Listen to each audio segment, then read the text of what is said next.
jueves tienen la enfermedad coronaria crónica estable y la fase aguda, que es la que vamos a mirar nosotros ahora. Entendiendo, me voy un poco atrás, que ustedes conocen que las arterias del corazón se llaman arterias coronarias y que la enfermedad ateromatosa de las arterias coronarias es obviamente la aterosclerosis coronaria, y eso a su vez la que produce la enfermedad isquémica del corazón. También se denomina cardiopatía coronaria o enfermedad coronaria o cardiopatía isquémica. Todos son sinónimos que se usan. Y lo que vamos a mirar básicamente ahora son la presentación aguda del problema.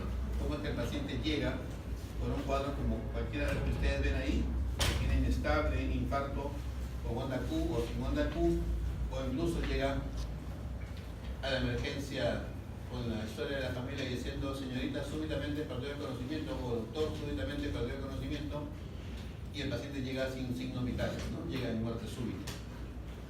Y en la autopsia se demuestra pues que ha habido un infarto del corazón. Entonces, esto es lo que vamos a mirar en estos, calculo, 40, 50 minutos, a lo mucho 60, no más. Y vamos a revisar qué es lo que tenemos que hacer.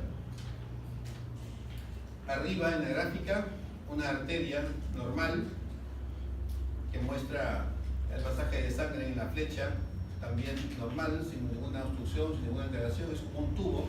Imagínense ustedes una cañería de agua, es un tubo, ¿no? Y aquí tienen pues un corte longitudinal y acá un corte transversal.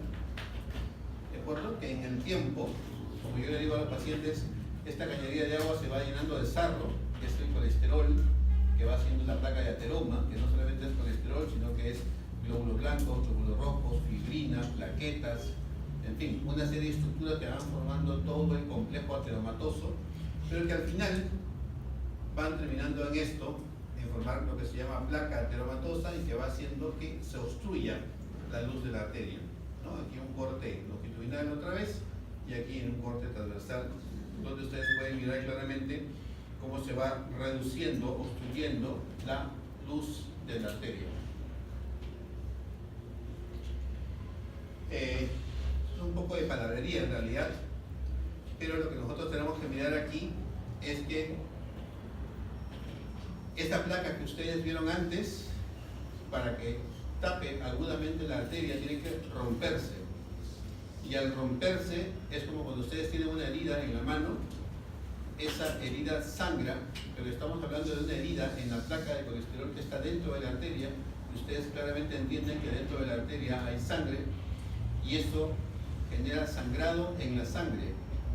Lo que quiero que me entiendan es que se van a desencadenar todo un fenómeno de coagulación por los factores que conocemos del plaminógeno tisular, los factores del mismo tejido conjuntivo que se liberan para generar coagulación, y al final se produce un trombo que puede ser oclusivo o suboclusivo, es decir, que tapa total o parcialmente la luz de la arteria. Es el remanente que veíamos en la diapositiva previa de luz arterial que queda, y por lo tanto disminuye importantemente la sangre que llega a la parte distal de esa arteria. El músculo se queda sin sangre y consecuentemente sin oxígeno. En algunos otros casos, la arteria no es el problema de ruptura de placas, sino es otra fisiología, y por eso es que hace unos días en Múnich se acaba de presentar la cuarta definición de infarto del miocardio. Si es que ustedes están interesados, el 25% que está aquí presente y le interesa, la puedo ampliar. No está dentro de esta presentación, pero ahí la tengo para poderse mencionar a ustedes. La cuarta definición de infarto del miocardio, y incluye lo que dice aquí al final, que dice que más raramente se debe a espasmo puro de la arteria coronaria.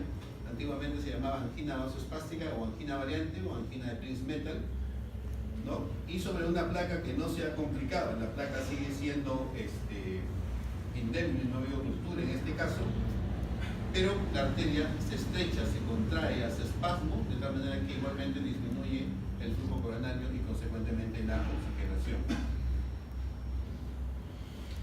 Un corte transversal histológico de la arteria, donde se muestra toda esta placa de colesterol, tiene tiene una membrana que viene a ser la capa externa de la placa aterosclerótica, y aquí está mostrando la flecha la zona de disrupción de la capa, donde se muestra el sangrado, la consecuente formación de trombos y la obstrucción finalmente del resto de luz que quedaba por donde fluía una ya reducida cantidad de sangre, que ahora se convierte en nula cantidad de fluido, ¿no?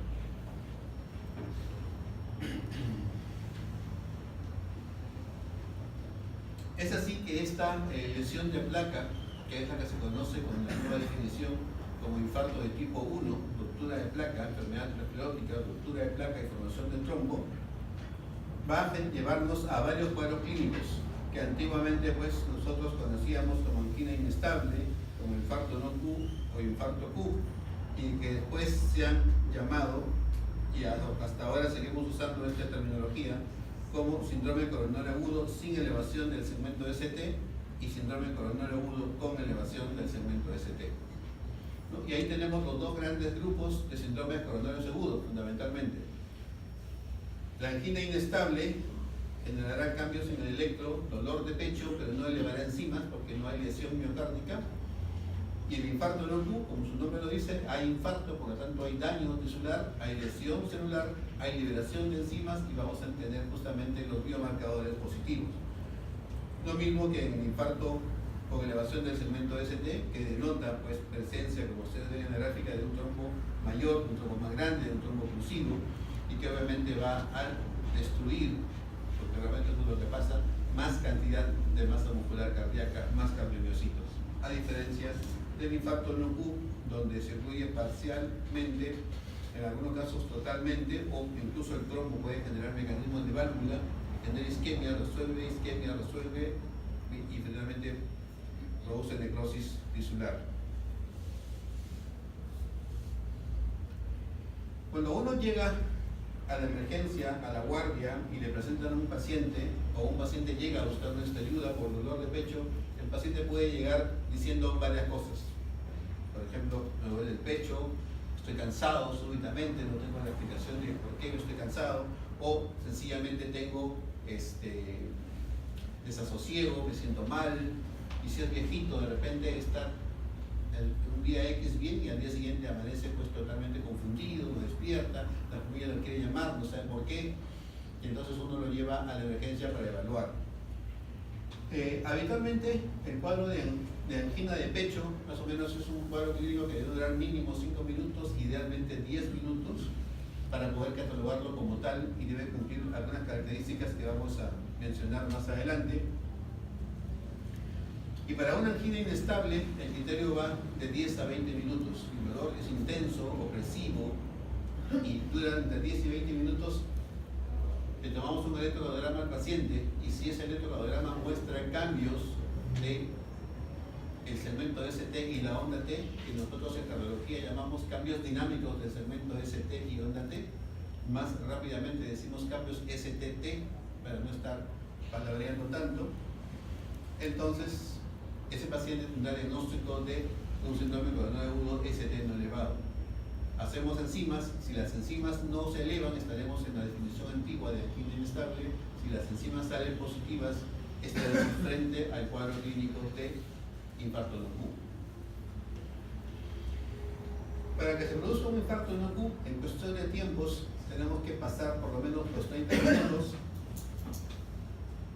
Y esto muchas veces está relacionado al trombo suboclusivo, como les dije, o de repente hay un trombo oclusivo, pero las otras arterias tienen muchas arterias que irrigan la zona, y entonces las arterias alrededor protegen la zona que se está infartando, de tal manera que el infarto tiende a ser pequeño. El concepto en general es que el infarto no es un infarto que tiende a ser pequeño, y por eso no deja huella en el electrocardiograma.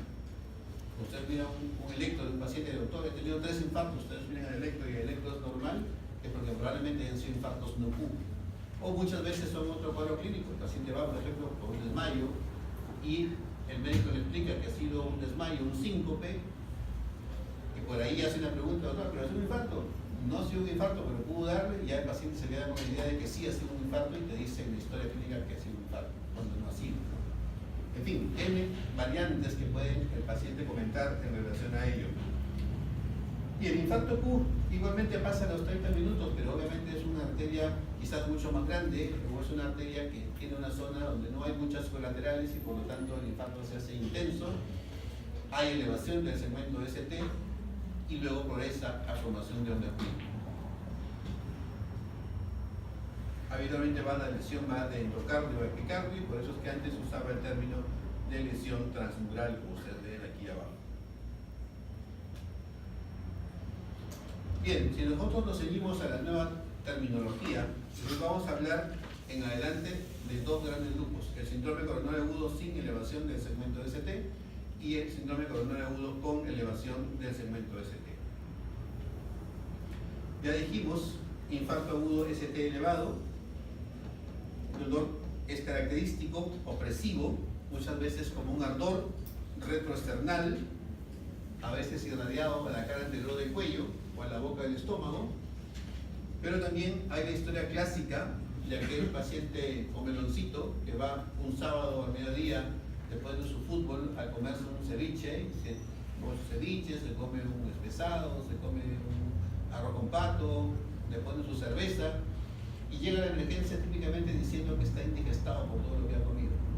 Si el emergencista no tiene la chispa, no tiene la luz de pensar que puede ser un infarto, pues no le toman un domelecto y se le puede pasar el diagnóstico. Este cuadro clínico que les acabo de comentar es muy frecuente en los gorditos y llegan con un cuadro de pesadez en la boca del estómago, en el epigastro, para ser más claro, y hay que pensar siempre en infarto de cara inferior. Como es justo en la parte de abajo que conecta con el diafragma, mimetiza síntomas digestivos, más aún si que el paciente pues se ha despachado bien en alguna comida. Entonces hay que estar siempre atentos a los dolores opresivos. Obviamente no todo dolor opresivo es angina de pecho o infarto de corazón, pero sí todo dolor opresivo debe ser primero pensado en que es un infarto y una vez descartado buscar otras cosas que puedan producir lo mismo. Espasmo esofágico, por ejemplo, hernia yatal, reflujo gastroesofágico, pueden producir cuadros clínicos similares y para confusión de ustedes también resuelven con el desarrollo sublingual. No solamente la angina de pecho resuelve con el desarrollo sublingual. El paciente puede llegar desmayado o con una lipotimia, como ya les dije antes, si es viejito con confusión, o incluso puede tener un infarto grande que genera una zona del corazón que no se mueve muy bien y forma coágulo y no llega ni por dolor, ni por disney, ni por un cuadro que sugiere infarto, sino ya por derrame cerebral, porque el coágulo que formó se desprendió y se fue al cerebro y el paciente llega hemipléjico. Entonces, hay que pensar en todo. Cuando un paciente llega crítico a la emergencia, hay que estudiarlo completamente de pies a cabeza. Un paciente puede tener ya antecedentes de insuficiencia cardíaca y empeorar el cuadro clínico o simplemente de referir o sentirse muy débil. Una fotografía típica de Netter, muy clásica, ¿no? Con las características del dolor tipo opresivo, constrictivo, de inicio gradual que va aumentando en el tiempo, recto esternal típico, irradiado a la mandíbula o al hombro izquierdo o brazo izquierdo, y que va muchas veces cuando es intenso asociado a sudoración fría. Ustedes lo tocan al paciente y está el hombre sudando profusamente y está frío. La teoría refiere que el paciente en infarto agudo puede perder hasta 500 mililitros por diaforesis. Así es que si el paciente no tiene falla cardíaca, hay que hidratarlo como parte de su tratamiento. Puede llegar nauseoso, vomitando, como ya dijimos previamente. Un electro típico normal, miren ustedes de 1, de 2, de 3, R, L y F, y las precordiales normales, ¿de acuerdo? Electrocardiograma normal, pero miren aquí abajo un típico electro de un paciente con elevación del segmento ST. Aquí tenemos ST elevado en 2, 3 y en F, ¿de acuerdo? Con discreto infradesnivel en B2 y en B3, más supradesnivel en B5 o B6. Pregunta suelta. ¿De qué área es el infarto?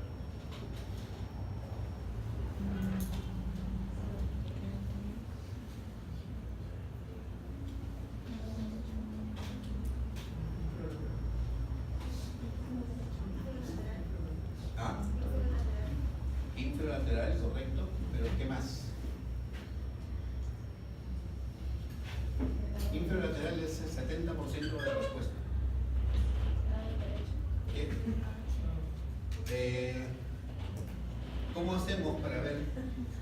si tiene infarto del ventrículo derecho?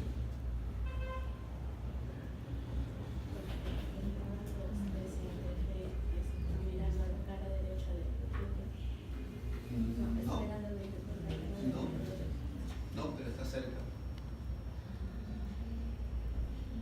Las derivadas de cara inferior, 2, 3 y ABF, que su compañera relaciona, tiene mucho que ver a veces con cambios, pero otros tipos de cambios no isquémicos del ventrículo derecho, ciertamente.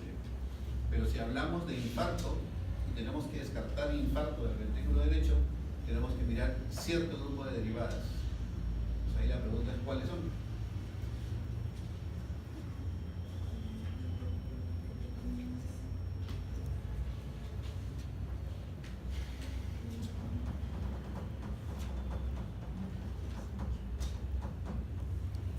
Ojo que en este electro tenemos ST elevado en 2, 3 y F. Tenemos ST inferior elevado en 1, en L, en B1, en B2 y en B3, además de ST elevado en B5 y en B6. Por eso es que dos de sus compañeras han dicho que es un infarto inferolateral y estoy totalmente de acuerdo, pero fatal. Cuando un electro, lo digo aquí y lo voy a decir cuando tenga que hacer la clase de electro, al grupo que me corresponde, tiene ST elevado y ST no elevado. El segmento ST elevado es el que define el diagnóstico del electro. Por eso es que esto es un infarto inferolateral. Tengo ST elevado en cara inferior, 2, 3 y F. Tengo ST elevado en B5, B6, es inferolateral. Pero además tengo infarto posterior. Esta depresión de ST en B1, B2, B3 me marca y señaliza que hay además infarto infero-posterolateral. Y la arteria culpable del infarto es una. ¿Cuál sería?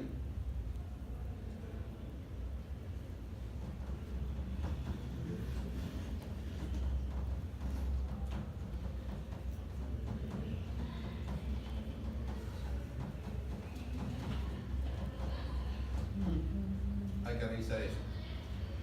Ok. Entonces, infarto con elevación del segmento ST.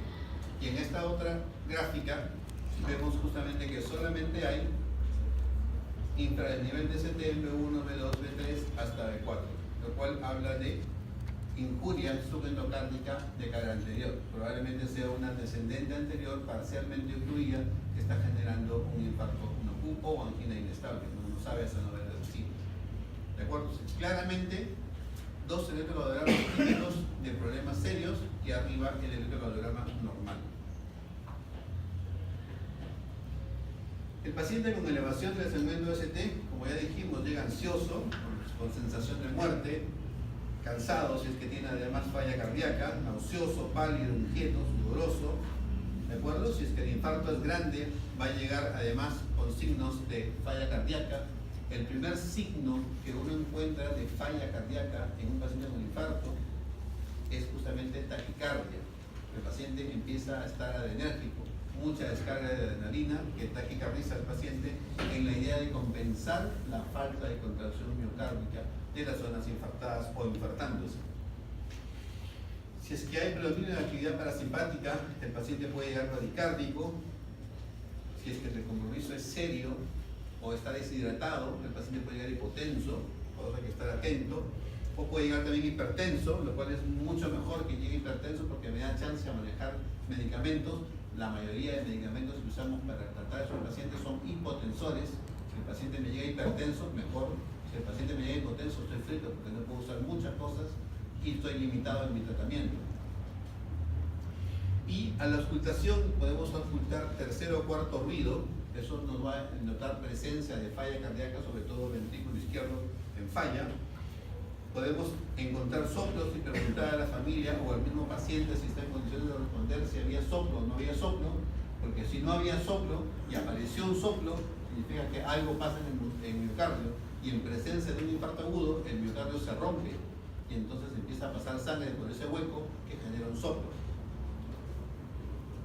O la válvula mitral que está sustentada sobre los músculos papilares, puede ser que esos músculos papilares también se estén infartando y entonces al infartarse el músculo ya no hay adecuada coartación de las valvas de la válvula mitral, porque las cuerdas tendinias no tienen dónde apoyarse y por lo tanto la válvula se vuelve insuficiente y aparece también soplo.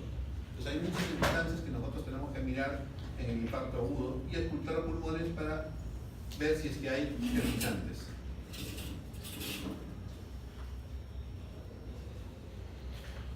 Es claro que si un paciente llega a emergencia y transfiere dolor de pecho, el paciente va directo a la unidad de shock trauma o trauma shock, o en general a una unidad de atención súper rápida con seguridad importante, casi una unidad de cuidado intensivo de emergencia que permita diferenciar y atenderlo rápidamente al paciente. Y eso implica que nosotros debemos tener un electrocardiograma en los primeros 10 minutos. En los siguientes 10 minutos ese electrocardiograma debe ser visto por un cardiólogo y antes de los 30 minutos uno debe haber decidido un tipo de tratamiento.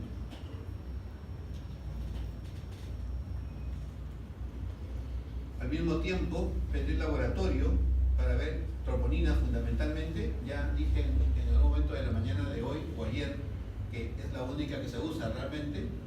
Si no tengo otra, bueno, iré a CPK-MB, pero fundamentalmente es troponina. Los criterios de la definición de infarto que les hablaba hace un rato son en base a troponina, no en base a creatinasa. Y además hay que ver pues hemograma, bioquímica básica que incluye glucosa, urea, creatinina, electrolitos, colesterol, pruebas hepáticas, perfil de coagulación, grupo sanguíneo. A este paciente yo le voy a poner fibrinolítico y le voy a poner anticoagulante. El paciente me puede sangrar en algún momento. Entonces tengo que estar preparado pensando que voy a tener que transfundirlo quizás después. Lo mejor es que no pase nada, pero si pasa ya estoy preparado. Yo tengo mi grupo sanguíneo y puedo pedir mi prueba cruzada que me pueda definir qué voy a hacer con este paciente. Rayos X, obviamente, eso es una cosa que se hace en simultáneo en la unidad de shock trauma. Llega el paciente y aparecen todos y el médico de emergencia está haciendo una historia clínica sucinta para mirar diagnóstico diferencial, a ver si no es una disección de aorta, si no es una pericarditis, si no es un espasmo esofágico o de repente un cólico biliar, o no es una tromboembolia pulmonar. Y aquí hago una pausa. TEP oprime tanto como el infarto. TEP requiere fibrinolisis como algunos infartos. Tromboembolia pulmonar se diagnostica, el electro ayuda, pero no es el diagnóstico. El gol estándar ahora es una angiotomografía pulmonar, de arteria pulmonar. Y eso nos va a decir si hay trombo o no hay trombo y si hay que pasar al paciente a anticoagulación o hay que hacer trombolisis.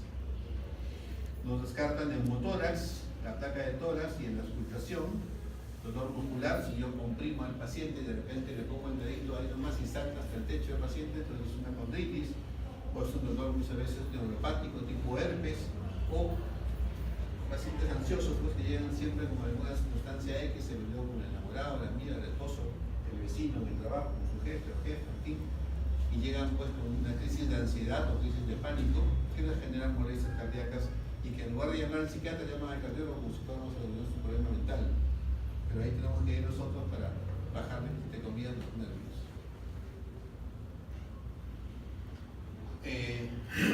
Hay que aprender a reconocer cuando una elevación del segmento ST es realmente una elevación del segmento ST o es una variante normal.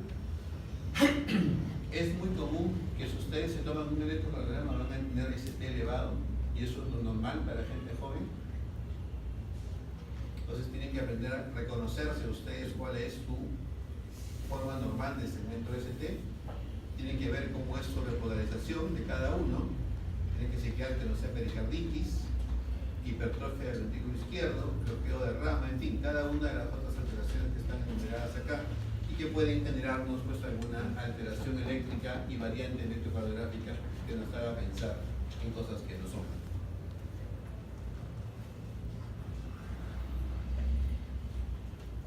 Sin embargo, nosotros tenemos que pensar y aprender a reconocer cuando un paciente que tiene ST elevado o que tiene ST no elevado tiene riesgo o no tiene riesgo. Es decir, tiene más riesgo que los otros infartos que tienen lo mismo, pero que están probablemente en condiciones de espera y los otros no pueden esperar porque hay que obviamente atenderlos rápidamente.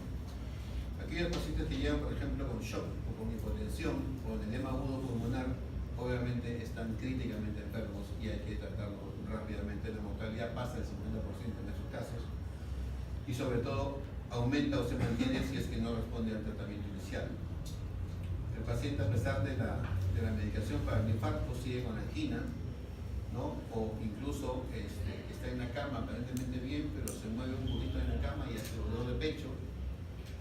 Imagina a mínimos esfuerzos, o el paciente ya hizo un infarto y de repente vuelve a tener dolor de pecho, aumento importante, severo de las troponinas, presencia de arritmias ventriculares graves y, ojo, en el ecocardiograma una disminución importante de la fracción de eyección. Todo esto son importantes alertas para saber que este paciente es de altísimo riesgo y tenemos que proceder, tenemos que intervenir, no tenemos que quedarnos con los brazos cruzados. Entonces, como ya les decía, en emergencia, la historia clínica debe ser sucinta, dirigida, debe estar monitorizado el paciente desde que entra y estar preparado para una desfibrilación si es que así ocurriera. El electro, ya dijimos, en los 5 a 10 minutos máximo, poner el pulsoxímetro, ponerle por lo menos 2 vías periféricas, tomar su placa y coordinar el ingreso a la unidad coronaria y sobre todo a la sala de cateterismo para resolver el problema. Uno le pone oxígeno al paciente, le puede dar carga de aspirina. Habitualmente la aspirina debe ser masticada o chancada para que haga más rápida absorción gástrica. Nitroglicerina sublingual, a veces es espasmo nada más y con la nitroglicerina resuelve. Si hay mucho dolor, morfina, ¿no? 2 a 4 miligramos endovenoso repetido cada 5 o 10 minutos, o petidina según sea el caso. Y dentro del tratamiento que le vamos a dar a todos estos pacientes, todos, me refiero a los ST elevados y a los ST no elevados, es la aspirina que ya dijimos. Usamos generalmente doble integración, donde aspirina es infalible, salvo que el paciente sea alérgico. Y cualquiera de estos de estos 3 medicamentos que siguen aquí, ticagrelor, prasugrel o clopidogrel. Habitualmente el que más se recomienda es ticagrelor, 90 miligramos, se dan 2 tabletas de inicio y luego se da una tableta cada 12 horas por tiempo largo, indefinido. Si usamos prasugrel, que no hay mucho en Lima ya, antes había más, son 6 tabletas de inicio, luego es una tableta al día, y según el peso podemos usar 5 miligramos y luego también 5 de mantenimiento. Y el clopidogrel, que es el que más se usa porque es el primero que llegó, pero es el menos efectivo en el momento actual. La dosis de carga, según las características del paciente y la anatomía coronaria que encuentre el hemodinamista durante el cateterismo, van a ser 300 o 600 miligramos de inicio para luego una dosis de mantenimiento que, según nuevamente lo que se encuentre en el cateterismo o no, puede ser 150 miligramos cada 12 horas o el mantenimiento, como dice aquí en la diapositiva, solamente 150 miligramos, una tableta al día. En algunos casos muy especiales, cuando tenemos que ir a una angioplastía urgente y no hemos tenido o recién se ha dado esto y va a demorar en actuar, se usa este último grupo de medicamentos que ya casi están en desuso, que se llaman inhibidores de glicoproteínas 2B3A. Y ahí tenemos a medicamentos tipo eptifibatide, abcipsimab y el ReoPro. Son estos 3 medicamentos que son antiagregantes plaquetarios endovenosos que uno los puede dar para proceder rápidamente a tratar la arteria que nos está causando el infarto. Dentro de los anticoagulantes, mucho en boga estuvo lo que se llama la heparina convencional, y después de tener un auge muy grande por muchos años vino la heparina de bajo expresión molecular, que le quitó mucho terreno a la heparina convencional. En el camino del crecimiento de la hemodinámica y del intervencionismo, lo que ha pasado es que el hemodinamista prefiere usar la heparina clásica antigua, convencional, y entonces hemos vuelto a la heparina clásica y luego procedemos a la angioplastía. ¿Por qué? Porque el hemodinamista durante su proceso de cateterización usa la heparina convencional. Es mucho más fácil de emplear que las heparinas no de bajo peso molecular. Entonces, se ha visto también que al hacer cambio de una heparina a la otra aumenta el riesgo de sangrado del paciente, y entonces se prefiere mantener un solo tipo de heparina y no estar usando una primero y la otra después. Una vez hecha la angioplastía e insertado el stent, el paciente ya no va a necesitar anticoagulación y va a seguir solamente con doble antiagregación. En algunos casos de tratamiento médico, donde el paciente no tiene lugar a cateterismo o no accede a cateterismo por alguna razón, esta heparina heparina que se llama Fundaparinux, que es una heparina de ultra bajo peso molecular, se puede usar en dosis diarias únicas por un tiempo determinado hasta que el paciente se estabilice. Poco auge tuvo este otro medicamento que es un anticoagulante endovenoso que se llama la pivalirudina. Este medicamento se usaba para los parateurismos en reemplazo de la heparina convencional, pero se ha visto que los resultados son similares. El problema es el costo. La pivalirudina es extremadamente cara comparada a la heparina convencional, y entonces en la medicina, como en toda la vida, es costo-beneficio y riesgo-beneficio.